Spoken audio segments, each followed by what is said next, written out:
The movie unfolds with an enthralling setting that takes place in the picturesque setting of 1789 in France. We find ourselves in a stunning green garden encircling a magnificent castle, where the Marquis d'Arcis is with Madame de la Pommeraye, a young widow. Madame de la Pommeraye expresses her pessimism about love and her feeling that marriage is not intended for her as they wander around the garden. She claims that combining friendship with sensual desires leads only to disappointment, since she believes in the purity of friendship. Marquis d'Arcis, however, is unfazed by her doubts. He plans to remain at her estate until she falls into his devotion, in an effort to alter her perspective and defend his own relationship philosophy. Madame de la Pommeraye challenges him, even during a late-night game, wondering why he keeps going, despite her lack of affection towards him. The Marquis responds that he will not give up, as long as she permits him to pursue her with unyielding resolution. The next morning, Madame de la Pommeraye joins the Marquis in the grand salon as he stands in front of a framed photograph on the wall. He tenderly kisses her hand and makes a genuine question about how much she loved her spouse. She truly declares her profound devotion for him, while softly laughing, as she finds the question odd. She admits that after their wedding, because of all the stress and disagreement, her love started to fade.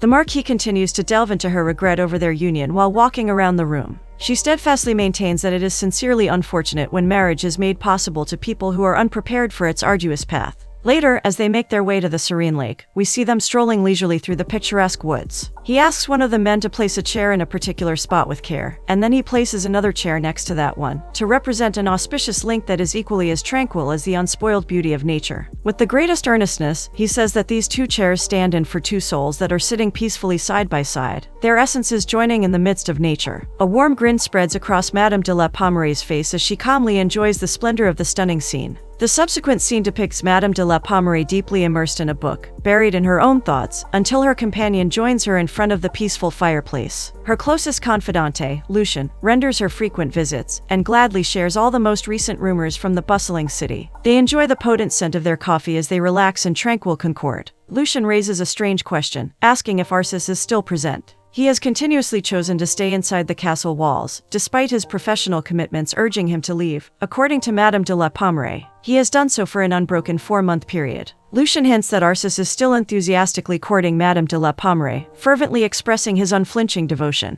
Lucien's supposition is kindly confirmed by the latter. However, Lucien worries deeply for her beloved Pommeraye, since she believes Arcis is progressively becoming a better man, who would gladly put on any mask to fulfill his ambitions. Madame de la Pommeraye assures Lucien that she is far from naive, in an effort to allay her friend's fears. A lovely sequence plays out in the peaceful castle garden. Arcis is given a beautiful birthday gift by Pommeraye, and this wonderful deed melts his heart. Arcis truly thanks her for her thoughtful words, and appreciates them. Pommeraye ponders the previous 6 months, during which time Arcis had isolated himself from society, and neglected his business. She wonders if he is disposed to look at time more attentively, and see the absurdity of his protracted solitude as he accepts another year of life. Arcis responds by acknowledging that he now views his former way of life as complete craziness. He admits, openly and vulnerably, that Pommeraye's presence alone has reawakened his inner power, and her company has strengthened it even more. Pommeraye laughs sarcastically about his rediscovered sincerity, meaning that he is once again an expert at flattery. But Arcis reassures her that he speaks from a position of innocence and sincerity. Pommeraye wonders if Arcis thinks she will finally give in to his love, as they continue to wander around the garden. He says that his belief in her eventual submission has become greater than ever, with unflinching certainty. Pommeraye questions him about his secret, perplexed by his unfailing forbearance. Arcis replies that he learns to balance his frustration and patience by practicing the fine art of waiting. Every day they spend together makes Pommeraye fall more and more in love with Arcis's presence, and the deep philosophical discussions they have. She eventually gives in to his overtures, and acknowledges his adoration. The fascination becomes too much. Arcis confidently approaches her, their lips coming together in a passionate and longing kiss during a time of intense emotion. Afterward, Lucien pays a second visit. As she waits for her friend, Arcis and Pommeraye descend the stairs hand in hand. They exchange greetings before Arcis decides to bid farewell, leaving the two friends to enjoy their conversation. He tenderly kisses Pommeraye's hand as he departs. This new turn of events leaves Lucien feeling uneasy, shown by her tense facial expressions. To ensure her friend's happiness, she nonetheless acts in a courteous manner. Pommeraye, who is completely immersed in her talent of creating gorgeous flower arrangements, is nonetheless intrigued by what people are saying about her in the meanwhile. Lucien explains that they are betting on how long she and Arcis will stay together. Pommeraye replies after a little time of silence, reflecting that individuals who have never known love are insulted by it, In other news, Lucien recounts Pommeraye the story of Madame de Jonquières, a well-known woman who lost everything as a consequence of a duke's cunning plan to fake their marriage. She was forced to take sanctuary at a shady establishment, along with her illegitimate teenage daughter, in order to survive. Pommeraye questions if Lucien is telling her this story only to serve as a reminder of men's duplicity. However, Lucien insists that she has no such motives. The scenes that follow illustrate the lovely times Arcis and Pommeraye spend together, filled with loving hugs, kisses, and bookish affinities. The marvels of nature are something they enjoy exploring in depth, and they even take the time to care for plants together. Even though they have not legally married, Pommeraye and Arcis have been living alongside each other peacefully for several months. Arcis reveals to Pommeraye one day while they are strolling through the castle's garden that he needs to travel to Paris to handle some urgent affairs of tremendous importance. Pommeraye tells him that she doesn't mind his absence, knowing it will only be for a little period, being the kind and encouraging wife she is. Pommeraye bids Arcis farewell as he departs for Paris with a sorrowful heart. She is left with a sense of sadness and desire, due to the absence of her beloved. But soon after, Arcis returns to her warm embrace. Pommeraye enthusiastically asks about his adventure after becoming intrigued. But she notes something amiss as soon as she notices the shift in his countenance. Arcis starts talking after waking up, and discusses his plans for city-wide development projects which will take up a lot of his time and attention. Pommeraye cheerfully greets her friend Lucien when Arcis leaves. They resume their routine walks, while exchanging lovely chit-chat. Lucien, who is naturally inquisitive, starts to wonder about the purpose of Arcis's most recent journeys. Pommeraye strongly affirms her unshakable faith in her partner, and vigorously dispels any allegation of infidelity, unafraid of misgivings. Even though she is astounded by Pommeraye's persistent devotion, Lucien worries whether her friend could be resentful of Arcis's frequent trips. Pommeraye, on the other hand, adamantly declares her satisfaction with their union, and proudly maintains that their love for one another grows stronger every day. After being first startled by her erroneous presumptions, Lucien admits her mistake. Pommeraye eventually confides in her friend, after suppressing her growing frustration and sorrow, and gradually revealing her true feelings. She confesses that since Arcis's return, he has started to disregard her, spending the majority of his time immersed in his affairs in Paris. When he finally returns home, he ignores her presence, concentrating on drawings and conversing with the renowned architect, all the while keeping her out of these conversations. Pommeraye feels constantly isolated and abandoned, and longs for Arcis's presence and affection, since he is still completely engrossed in his numerous letters, books, and reflections. Once Lucien learns the news, she doesn't worry or act startled, since she knows that feelings may change with time. On the other side, Pommeraye expresses her intense anguish and sense of betrayal. Arcis is surely not pursuing another lady, Lucien assures her, as she intervenes to comfort her. She offers Pommeraye some important advice, encouraging her to confront the situation head-on by speaking with Arcis and being honest about how she feels. When Pommeraye finally gets nearer to Arcis, she finds him encircled by his blueprints for the project. She initiates a discussion with him by pretending to read a book. Arcis questions Pommeraye about the reason for her uneasy mood, but she denies having any issues. Yet he keeps nagging her to be more forthcoming. Pommeraye eventually brings up the subject, summoning the fortitude to admit that she thinks their passion and love have faded. She expresses the extreme stress she is under, and attributes her changing eating and sleeping habits to his lack of awareness. She slumps onto the couch in exhaustion and laments the waning strength of their love. Arcis comes up to her and acknowledges her remarkable qualities, being such an extraordinary woman, in an effort to ease her suffering. Pommeraye's attempt to elicit denial and assurance fails, however, as Arcis admits to sharing her thoughts for a long time, but being reluctant to bring up the matter. Pommeraye pulls away from him as she begins to cry, and hides her feelings at the window. The best course of action, in Arcis's opinion, is to return to being merely friends, relieving themselves of cares and hassles. He says they ought to accept this choice. Pommeraye hesitantly concurs, while pretending resolve. Lucien, ever the supportive friend, is there to comfort her and offer support as she collapses, since her actual feelings have overpowered her.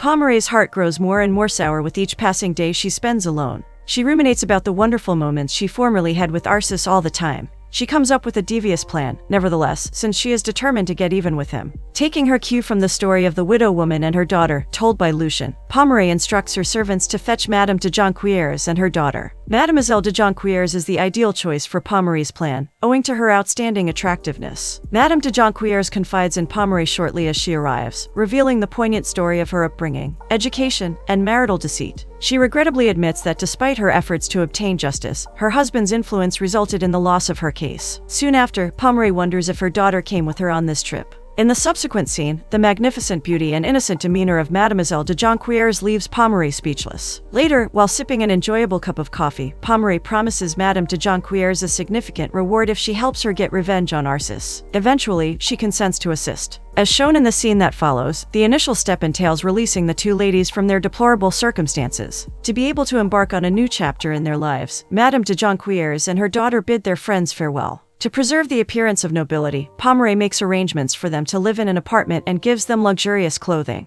Before implementing the plan, she allows them a few months to get used to their new way of living. After a sufficient time frame, we come across Pomeray and Arcis strolling casually in a gorgeous park. Arcis divulges to Pomeray about his prior failed romances. Pomeray responds with a kind grin and reveals that they ultimately managed to maintain their friendship, despite her holding a deep-seated grudge. Arcis acknowledges the richness of their relationship and thanks her sincerely. While all is going on, the darkly dressed Jonquières women pass by. Pomeray seems surprised to see them and pleasantly asks them to join their walk across the vast, lush surroundings. As she converses with Madame de Jonquières, Pomeray arranges a subtly seductive meeting between Mademoiselle de Jonquières and Arcis, whose eyes are captivated by her seductive charm. Pomeray and Arcis are left alone when the Jonquières women have to go for a mass service shortly after. Arcis wonders about the two women out of curiosity and unknowingly walks right into Pomeray's trap. Pomeray skillfully leaves out the details of their prior life as courtesans, in order to focus solely on the struggles they faced as a result of being duped by a duke. She extends an invitation for him to join their mutual acquaintance and his wife in an effort to distract his attention.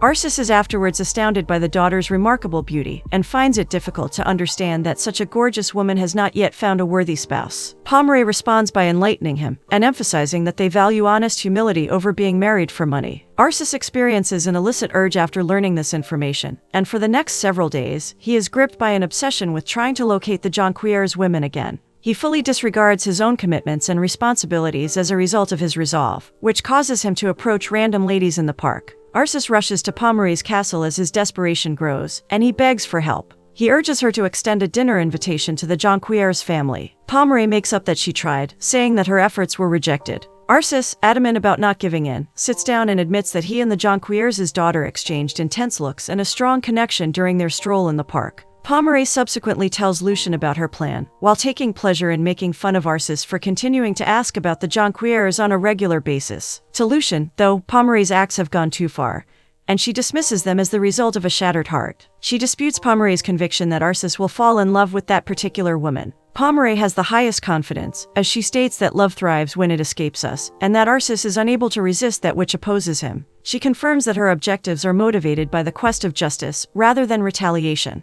In the meantime, Arcis, believing they will function as a distraction, makes an effort to find comfort in the company of his past lovers. However, despite their efforts, he is unable to engage with them, since Mademoiselle de Jonquières consumes all of his thoughts. He recognizes that to even consider thinking about another lady would be an immense insult to her humility and purity. As the weeks go by, Arcis continues to endure in a state of extreme misery, locking himself indoors day and night. When Pomeray pays him a visit, he begs her to get more than just a haunting memory, at the very least, a real image of Mademoiselle de Jonquières. Pomeray eventually puts on a show of sympathy and compassion by arranging a meal that brings the two Jonquières women together, in order to offer Arcis another opportunity to be in their company. Pomeray subsequently walks into the room, while the Jonquières women continue to savor their meals. She reminds them that they are an essential part of her properly thought-out trap, and Madame de Jonquières reassures her by saying that they have been meticulously putting together for many days, and will make all possible efforts. Soon after, Arcis joins them and sits down at the table, his manner modest and his unwavering expression of joy directed towards Mademoiselle de Jonquières. Pomeray, though, takes advantage of the chance to put him on the board by bringing up her philosophical conversations with the Jonquières, and stating a wish to hear his thoughts as well. Arcis acknowledges his poor understanding of philosophy, and that he had simply memorized a few quotations to impress ladies. His expressions completely alter. In spite of this, Pomeray persists in obtaining his views, in an effort to discredit him. Arcis lapses into silence for a little period, but he manages to piece together some odd notions about desire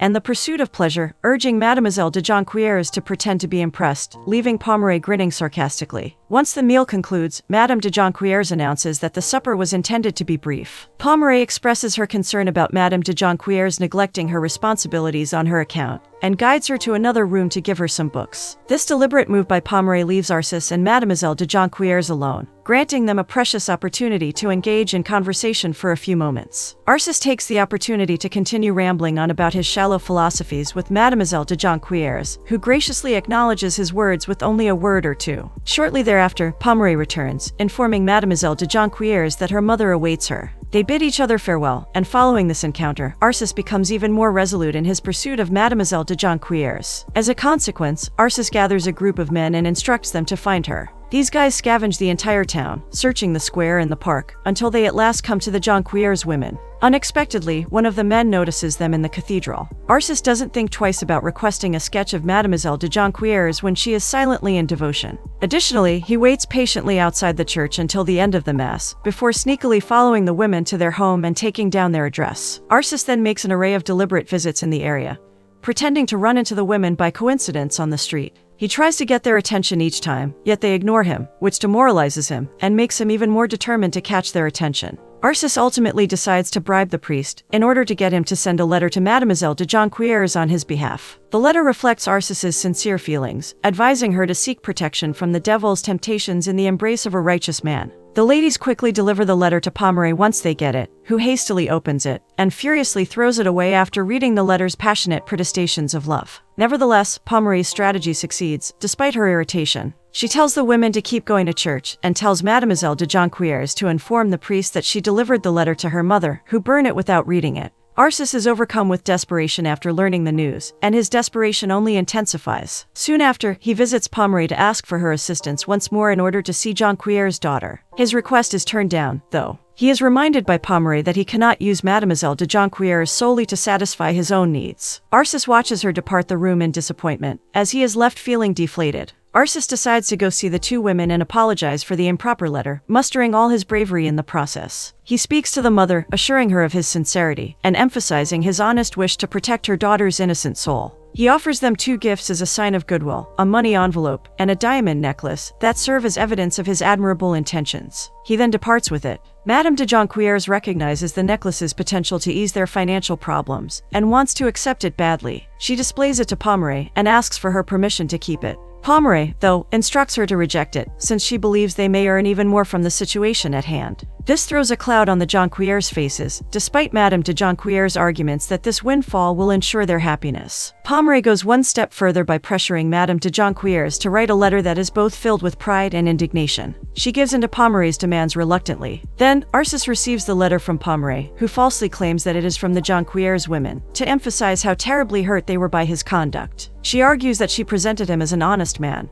but he betrayed their friendship, and he has made her feel ashamed. Arcis begs for forgiveness, pleading on his knees, attributing his altered behavior to the intoxicating power of love. Pomeray, though, adamantly declines to offer more assistance. Unfazed, Arcis makes an even bigger move, in an effort to win them over. The Jonquières get a considerably greater amount of money, the promise of 2 homes, and a vast array of jewels during his following visit. He begs Madame de Jonquières for an answer that will either inspire hope or drive him to despair. But all he gets in return is quiet. Madame de Jonquières marvels at the brilliant collection of diamonds with a mixture of wonder and adoration. In the next scene, Madame de Jonquières, overcome with grief, walks sadly up to Pomeray and begs her for permission to accept these magnificent presents. She asks, pointing out that Arcis has already given up a sizable chunk of his wealth for their sake. However, Pomeray finds the offer to be insufficient, leading Madame de Jonquières to draft a further letter of refusal. She reassures her that if she waits patiently, a larger reward will be hers. Madame de Jonquières is perplexed by Pomeray's seeming cruelty and struggles to understand how the offerings could possibly be much better. The heartbreaking letter that Pomeray gives to Arcis breaks him again. When Lucien and Pomeray meet, Lucien worries that Pomeray is driving Arcis to the verge of insanity. Pomeray nonetheless feels that her plan is not yet finished. Pomeray finds that she has not succeeded in her aim, and Lucien cautions her to continue carefully. Arcis visits Pomeray in a final act of desperation, after 3 weeks of hopelessness, and declares his readiness to wed Mademoiselle de Jonquières if necessary. He asks Pomeray to help him in the negotiations of this offer. Pomeray plays up her affection for Arcis, even though he previously had little interest in marrying her, but Arcis is now unshakable. Pomeray attempts to sway him by challenging Mademoiselle de Jonquières' enduring charm and her hidden character. Yet Arcis isn't ready to quit.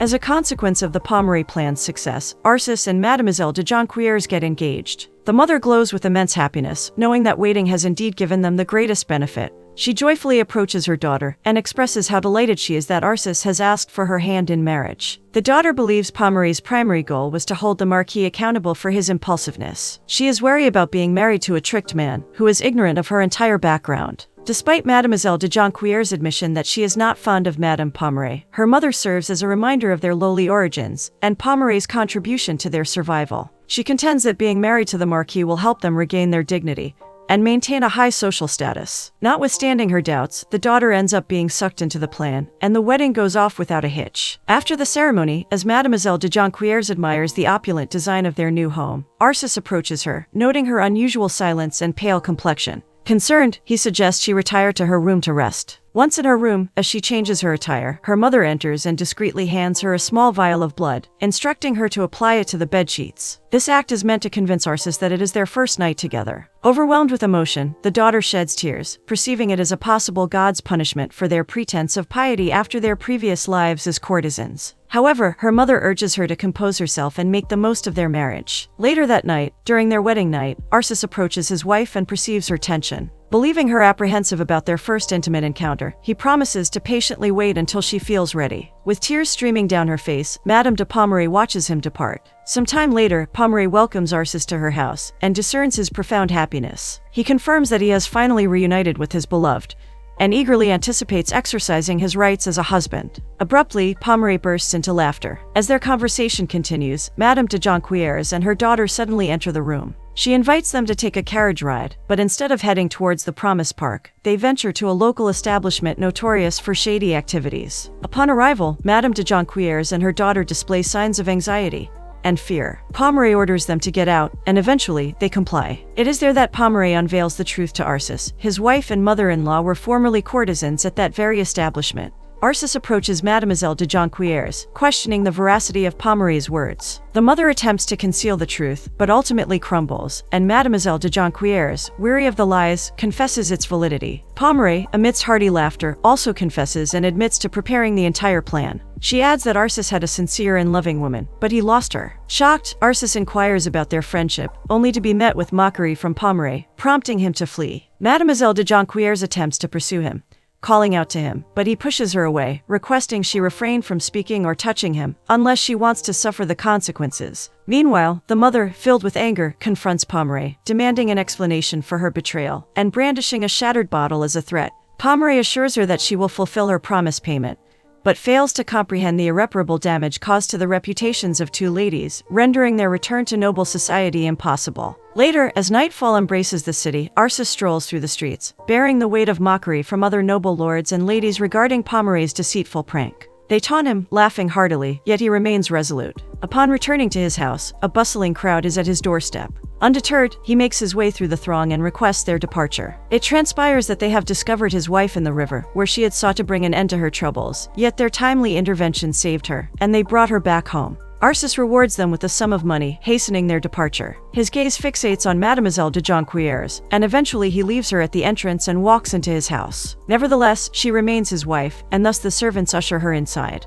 Meanwhile, Arcis calls for food, and asks the pianist to fill the air with soothing melodies. After a few hours have passed, Mademoiselle de Jonquieres slowly awakens from her sleep. Filled with shame, she endeavors to run away, only to be caught by the servants. One of them rushes to Arcis, urgently recounting the events. Arcis prompts him to call for her immediately, for there are matters that he needs to talk about. Arcis refuses to turn his back on his family, regardless of the disgrace they have brought upon him. He confides in Mademoiselle de Jonquieres, assuring her that he will provide her and her mother the means to uphold his family name, granting them a refuge far from the current abode. Just as she is about to depart, Arcis stops her, taking back every harsh word he uttered against her. Having found solace and regained composure, he realizes she was merely a pawn in an evil woman's plan. Thus, he yearns for her freedom. Touched by his sincerity, Mademoiselle de Jonquieres, her eyes brimming with tears, requests the darkest corner in the house, a space where she can redeem herself and show the depth of her remorse for deceiving him. Arcis sees how sincere she is, and forgives her for everything. He agrees to keep her as his wife. She breaks down on the ground, but Arcis holds her and gives her a reassuring look, assuring her that everything will eventually fall into place. Several days later, when Lucien visits the city, she glimpses Arcis and Mademoiselle de Jonquieres embarking on a journey. Seizing the opportunity, Arcis strides toward her, inquisitively questioning whether Madame de Pommery sent her as a spy. Lucien adamantly denies any such intent, asserting that she arrived solely to visit a friend. Arcis informs her about his plan to retreat to the countryside with his wife, seeking respite from the ceaseless gossip.